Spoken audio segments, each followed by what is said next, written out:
Doctors కాదు, దేవుళ్ళు. Impossible అన్నదాన్ని పాసిబుల్ చేశారు. ఈ ఫోటోలో కనిపిస్తున్న వ్యక్తి పేరు వచ్చేసి రాజ్ కుమార్ అనమాట.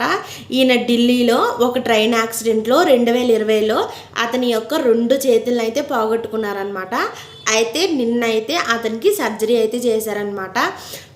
12 గంటలు కష్టపడి 10 మందికి పైగా డాక్టర్లు కలిసి 12 గంటలు కఠోర దీక్షతో అతనికి 2 చేతుల్లో అంటించారనమాట. అసలు ఇటువంటి ఆపరేషన్ని నేను ఇప్పటి వరకు ఎక్కడ చూడలేదు, వినలేదు కూడా.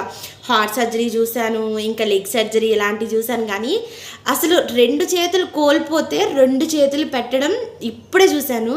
నిజంగా డాక్టర్స్ని దేవుళ్ళతో ఎందుకు పోలుస్తారో నాకు ఇప్పుడైతే అర్థమైంది. 12 గంటల కఠోర దీక్షతో ఇతనికి 2 చేతులు అంటించారు. ఇంపాసిబుల్ అనుకున్న దాన్ని పాసిబుల్ చేశారు. నిజంగా వీళ్ళు డాక్టర్స్ కాదు, దేవుళ్ళు.